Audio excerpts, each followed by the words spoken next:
இப்போ திருவண்ணாமலையே வந்துட்டோங்க. இறங்கிட்டு அப்படியே இங்கே என்னென்னலாம் இருக்குன்ட்டு உங்களுக்கு அப்படியே ஒன்று ஒன்றா காமிக்கிறேங்க. இப்போ டைம் பார்த்தீங்கன்னா மிட் நைட் 12:30 ஆச்சுங்க. இங்கே ஆள் நடமாட்டமே இல்லை. என்னடா இங்கே இப்படி இருக்குன்னு பார்க்காதீங்க. சீசன் இல்லாத டைம்லலாம் இங்கே இப்படி தாங்க. பௌர்ணமி டைமில் தான் ஃபுல் ட்ரெஸ்ஸாக இருக்கும். மீதி டைம்லாம் நார்மலாக தான் இருக்கும். நம்ம போய் குளிச்சுட்டு அப்படி கிரிவலம் ஸ்டார்ட் பண்ணலாங்க. இப்போ நம்ம கிரிவலம் போகிறதுக்காக குளிச்சு கிளம்பியாச்சுங்க. எங்கே வந்து குளிச்சு கிளம்புனோம்னா, இங்கே தான் பஸ் ஸ்டாண்ட்லேருந்து வந்தீங்கன்னா கொஞ்சம் தூரத்துக்கு ரைட் சைடு விருதுநகர் ஹிந்து மடம்னு ஒன்று இருக்குங்க. இப்போ இங்கேருந்து நம்ம அண்ணாமலையார் கோயிலுக்கு தாங்க கிளம்பிட்டோம். அங்கேருந்து அப்படியே கிரிவலத்தை நம்ம தொடங்கிக்கலாம். இந்த திருவண்ணாமலை அஷ்டலிங்கங்களால் சூழப்பட்டிருக்குங்க. மொத்தம் 8 லிங்கம் மலையை சுற்றி வர இருக்கு. நம்ம கிரிவலம் போகும்போது ஒவ்வொரு லிங்கத்தையும் பார்த்துட்டு போனால் இந்த கிரிவலம் போகிறதுக்கான பயன் நம்மளுக்கு கிடைக்குன்னு சொல்கிறாங்க. ஒவ்வொரு இடத்தையும் போயிட்டு உங்களுக்கு காமிக்கிறேங்க. இதுதாங்க அண்ணாமலையார் கோயிலோட ராஜகோபுரம். 217 அடி கொண்ட இந்த கோபுரம் தமிழ்நாட்டிலேயே 2வது உயரமான கோபுரம். கிரிவலம் நீங்கள் எங்கேருந்து வேணாலும் ஆரம்பிக்கலாம், ஆனால் ஆரம்பித்த இடத்துலேயே முடிக்கணும்னு சொல்கிறாங்கங்க. நம்ம இந்த ராஜகோபுரத்துலேருந்து ஆரம்பித்து இங்கேயே முடிக்க போகிறோம். வாங்கங்க நம்ம அப்படியே கிரிவலம் நடக்க ஆரம்பிக்கலாம். நம்ம கிரிவல பாதையில் முதல்ல பார்க்கக்கூடிய லிங்கம் இந்திரலிங்கம் தாங்க. இது அஷ்டலிங்கங்கள்லேயே முதன்மையான லிங்கம்னு சொல்கிறாங்க. அந்த இந்திர தேவனே வந்து வணங்கியதால் இதுக்கு இந்திரலிங்கம்னு பேர் வந்துச்சுங்களாமா. இந்த இந்திரலிங்கத்தை வணங்கினா நம்ம வேண்டியதெல்லாம் கொடுக்கணும்னு சொல்கிறாங்கங்க. இந்த திருவண்ணாமலை ஏன் இவ்வளோ சிறப்பு வாய்ந்ததாக இருக்குன்னா, சிவபெருமானோட பஞ்சபூத ஸ்தலங்களில் ஒன்று திருவண்ணாமலைங்க. அதுவும் இதை அக்னிஸ்தலம்னு சொல்கிறாங்க. அடுத்ததான் நம்ம பார்க்கக்கூடிய லிங்கம் அக்னிலிங்கங்க. நம்ம கிரிவல பாதையில் 2ஆம் லிங்கம் அக்னிலிங்கம். பஞ்சபூத ஸ்தலங்களில் ஒன்றான அக்னிஸ்தலத்தில் இருக்க அக்னிலிங்கம் தாங்க இது. இதை வந்து அக்னி தேவர் வழங்கின லிங்கம்னு சொல்கிறாங்க. இது வந்து அக்னி தீர்த்தங்கிற ஒரு குளத்துக்கு பக்கத்துலேயே அமைஞ்சிருக்குங்க இந்த அக்னி லிங்கம். நம்ம மிட்நைட்டில் போனதால் இந்த கோயிலில் சாத்தியிருக்குங்க. இந்த அக்னி லிங்கத்தை வணங்குறது மூலமாக நம்மளுக்கு பயம், நோய்கள் அந்த மாதிரி பிரச்சனையிலேருந்து தீர்வு கிடைக்கும்னு சொல்கிறாங்கங்க. இந்த லிங்கத்தில் இருக்க இன்னொரு சிறப்பு வாய்ந்த அம்சம் பார்த்தீங்கன்னா, இந்த ஒரு லிங்கம் மட்டும்தான் நம்மளால் ரைட் ஹேண்ட் சைடு, அதாவது வலது புறத்தில் பார்க்க முடியுங்க. இது எல்லாமே லெஃப்ட் ஹேண்ட் சைடு, இடது புறத்தில் தான் அமைஞ்சிருக்கும். கிரிவல பாதையிலேயே ஒரு 30 மீட்டர் இடது புறம் வந்து தான் நம்ம இந்த லிங்கத்தை தரிசிக்கிற மாதிரி இருக்குங்க. நம்ம இப்போ கிரிவலத்தில் ஒரு 2 கிலோமீட்டர் இப்போ கடந்துட்டோங்க. 2 கிலோமீட்டருக்குள்ளேயே 2 லிங்கத்தை நம்ம தரிசிச்சாச்சு. இந்த கிரிவல பாதை பார்த்தீங்கன்னா மொத்தம் 14 கிலோமீட்டருங்க. நம்ம ஆரம்பித்த இடத்துலையே போய் முடித்தோம்னா மொத்தம் நம்ம 14 கிலோமீட்டர் நடந்திருப்போம். திருவண்ணாமலையில் இருக்கிற இந்த மலையானது ரொம்ப பழமையான மலைனும், ஒரு 1000 கோடி ஆண்டுகளுக்கு முன்னாடி தோன்றிருக்கலாம்னு சொல்கிறாங்கங்க. பீர்பால் சஹானிங்கிற ஒரு ஆராய்ச்சியாளர் வந்து இந்த மலை 260 கோடி ஆண்டுகளுக்கு முன்னாடி தோன்றிய மலைன்னு சொல்கிறாருங்க. சைவர்களோட நம்பிக்கைப்படி இந்த மலை வந்து ஒவ்வொரு யுகத்திலையும் ஒவ்வொரு மாதிரி இருந்திருக்குன்னு நம்புறாங்கங்க. மொத்தம் இருக்க 4 யுகத்திலையும் வெவ்வேறு மாதிரி இந்த மலை இருந்திருக்கு அப்படின்னு நம்புறாங்க. கிருத யுகத்துல நெருப்பு மலையாகவும், திரேத யுகத்துல மாணிக்க மலையாகவும், துவாபர யுகத்துல தங்க மலையாகவும், இப்ப நடக்கிற கலியுகத்துல கல்லு மலையாகவும் காட்சி அளிக்குது அப்படின்னு நம்புறாங்கங்க. இந்த யுகங்கள் பற்றி இப்போ தெளிவாக சொல்லிட்டு இருந்தால் வீடியோ ரொம்ப பெருசாக போயிருங்க. அதனால் உங்களுக்கு வேணும்னா கமெண்ட்ஸில் சொல்லுங்கள், அது ஒரு தனி வீடியோவாக பண்ணிடலாம். இந்த மாதிரி ஒவ்வொரு யுகத்தில் ஒவ்வொரு மாதிரி காட்சி அளித்து சிவபெருமானே அந்த மலையாக மாறி இருக்காருன்னு நிறைய பேர் நம்ப. அப்படியே நம்ம பேசிட்டு கிரிவலத்தில் 3வது லிங்கமான யமலிங்கத்துக்கு நம்ம வந்துட்டோங்க. இந்த லிங்கம் எப்படி தோன்றுச்சுன்னு சொல்கிறாங்கன்னு பார்த்தீங்கன்னா, யம தர்மர் அங்க பிரதட்சணமாக சிவபெருமானை வழிபட்டு கிரிவலம் போய் முடிச்ச இடத்துல தோன்றிய லிங்கம் தான் இந்த யமலிங்கம்னு சொல்றாங்க. இந்த லிங்கத்தை மனமுருகி வேண்டதுனால நம்மளுக்கு இருக்க பணப்பிரச்சனை நீங்கும்னு சொல்றாங்க. அப்புறம் சகோதரருக்குள்ள இருக்கிற சண்டையும் நீங்கும்னு நம்புறாங்கங்க.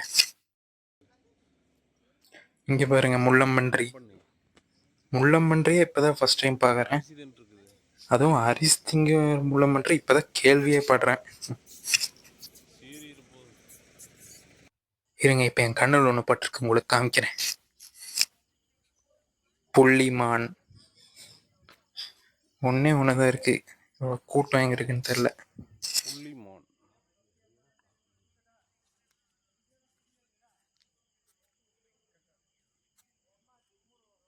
அழகா இருக்கு, கியூட்டா.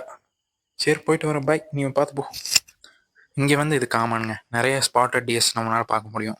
புள்ளிமான்கள் நிறைய இங்கே பார்க்கலாம். இந்த திருவண்ணாமலை வந்து மேற்கு தொடர்ச்சி மலையில் ஒரு மலையை வருதுங்களாமாங்க. அதனால இந்த மாதிரி அனிமல்ஸ் அதனால் நம்மளால் ஈஸியாகவே பார்க்க முடியும். அது மட்டும் இல்லாமல் இதோட தொடர்ச்சியாக ஜவ்வாது மலையும் இங்கே பக்கத்துலேயே அமைஞ்சிருக்கு. அதுவும் ஒரு நல்ல ஃபேமஸான டூரிஸ்ட் ஸ்பாட்டுங்க. ஸ்பிரிச்சுவாலிட்டியை தாண்டி காமனாக எல்லோரும் போகிற மாதிரி இருக்கும் அது. அது மட்டும் இல்லைங்க, இங்கே சாத்தனூர் டேமு, பீமா ஃபால்ஸ் அப்படின்னு நிறைய டூரிஸ்ட் ஸ்பாட்ஸ் இருக்குது.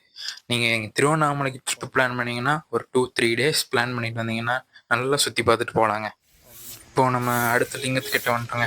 அடுத்த லிங்கம் நிருதிலிங்கம்.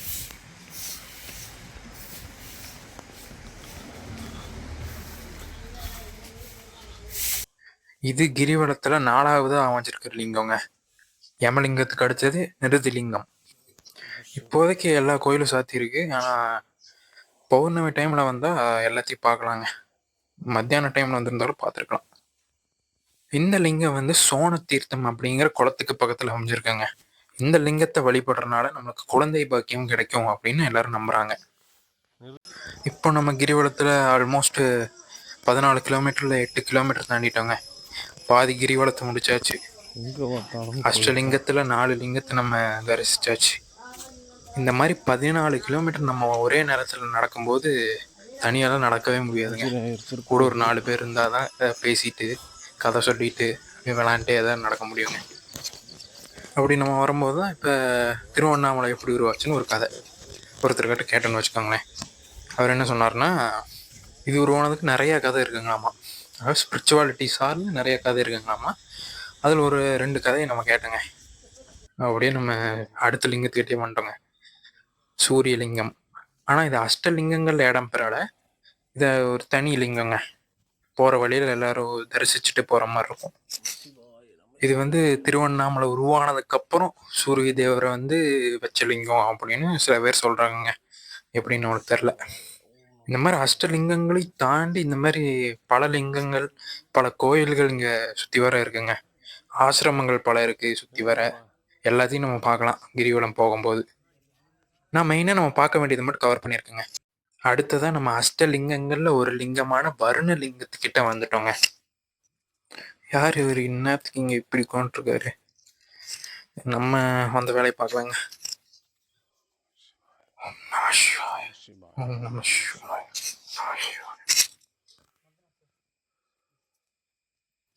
இந்த லிங்கம் வந்து நீர்களின் அதிபதியான வர்ணதேவன் வணங்கிய லிங்கம். வர்ணலிங்கம்னு சொல்றாங்க. இந்த லிங்கத்தை வழிபடுறது மூலியமா நம்மளுக்கு நோய்கள் பல தீரும் அப்படின்னு சொல்றாங்க. இப்போ அடுத்த லிங்கத்துக்கிட்ட வந்துட்டேங்க. அடுத்ததா வாயுலிங்கம். 6வது லிங்கம் வாயுலிங்கம். இந்த லிங்கம் வந்து எப்படி உருவாச்சுன்னா, வாயு பகவான் மூச்சை பிடிச்சிட்டே கிரிவலம் வந்திருக்காருங்களாமாங்க. அப்போ சிவபெருமான் அவருக்கு முன்னாடி தோன்றி காட்சி அளிக்கும்போது உருவான லிங்கம் வாயுலிங்கம்னு சொல்றாங்க. இந்த லிங்கத்தை வழிபடுறது மூலியமா நம்மளுக்கு கண் திஷ்டி அதெல்லாம் போகும்னு நம்புறாங்கங்க. அடுத்தது அஷ்டலிங்கத்துல 7வது லிங்கமான குபேர லிங்கத்துக்கு தாங்க வந்திருக்கோம். இங்கதான் கொஞ்சம் கூட்டத்தையும் நம்மளால பார்க்க முடியுது. இந்த லிங்கம் வந்து செல்வங்களின் அதிபதியான குபேரர் வழங்கிய லிங்கம்ங்க. குபேர லிங்கம். இந்த லிங்கத்தை வழிபடுறது மூலியமா நமக்கு மன அமைதி கிடைக்கும், அப்புறம் செல்வ செழிப்பா வாழலாம் அப்படின்னு நம்புறாங்கங்க. இப்போ நம்ம ஈசானிய லிங்கத்துக்கு வந்துட்டோங்க. அஷ்டலிங்கங்கள்ல கடைசியும் 8வதுமான லிங்கம் ஈசானிய லிங்கம்ங்க. இந்த லிங்கத்தை வழிபடுறது மூலியமா நம்மளோட மனக்குழப்பங்கள் நீங்கும் அப்படின்னு போட்டிருக்காங்க. இப்போ கடைசியாக ஈசானிய லிங்கத்தையும் நம்ம பார்த்துட்டு கிளம்பிட்டோங்க. அஷ்டலிங்கங்களையும் நம்ம இப்போ பார்த்தாச்சு. இப்போது விடியற்காலை 5 மணி ஆச்சுங்க. நம்ம கிரிவலத்தை முடிக்கிற நேரத்துக்கு வந்துட்டோம். பூதநாராயண பெருமாள் கோயிலை பார்த்துட்டு அடுத்து இரட்டை பிள்ளையார் கோயிலை பார்த்தோம்னா முடிஞ்சதுங்க. இது இரட்டை பிள்ளையார் கோயிலுங்க. கடைசியாக நம்ம இங்கே பார்த்துட்டு நம்ம ஆரம்பிச்ச இடத்துலேயே போயிட்டு கிரிவலத்தை முடிக்க போகிறோம். இன்னும் கொஞ்சம் தூரம் தாங்க இங்கேருந்து ராஜகோபுரத்துக்கு. இப்போ கிரிவலத்தை நம்ம வெற்றிகரமாக முடிச்சிட்டோங்க. ஆரம்பிச்ச இடத்துலையே ராஜகோபுரத்துக்கிட்டேயே வந்து முடிச்சிட்டோம். இப்போ சாமி கும்புறக்கு லைனில் நின்றுருக்கோங்க. இப்போ நம்ம அண்ணாமலையாரை பார்த்துட்டு சன்னதியை விட்டு வெளியே வரோங்க. உள்ள ஃபோன் நாட் அலவுடு, அதனால் காமிக்க முடியாது. இது கூட்டமில்லாத சாமிங்கிறதுனால ஒரு 1/2 hourலேயே நம்ம பார்த்துட்டோங்க. சாமி பார்த்துட்டோம். உள்ளே இருக்கிற சாமி காமிக்க முடியல, இங்கே இருக்கிற சாமி காமிக்கிறேங்க. அவ்வளோதாங்க. நம்ம இப்போ இங்கேருந்து கிளம்பியாச்சு. ஒரு மிட் நைட்லேயே கிரிவலம் வந்து சாமியை பார்த்துட்டு அப்படியே இப்போ பஸ் ஸ்டாண்டுக்கு போயிட்டுருக்கோங்க.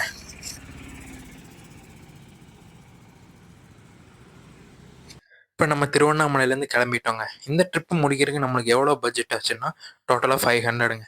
பஸ் டிக்கெட்டுக்கு 300, அப்புறம் சாப்பாடு செலவெல்லாம் சேர்த்து 500க்குள்ளே தாங்க ஆச்சு. இந்த வீடியோ உங்களுக்கு பிடிச்சிருக்கும்னு நினைக்கிறேன். பிடிச்சிருந்தா சப்ஸ்கிரைப் பண்ணுங்கள். அடுத்த வீடியோவில் உங்களை சந்திக்கும் வரை இது கௌதம் ஃப்ரம் வெயிட் பண்ணுங்க ஜி.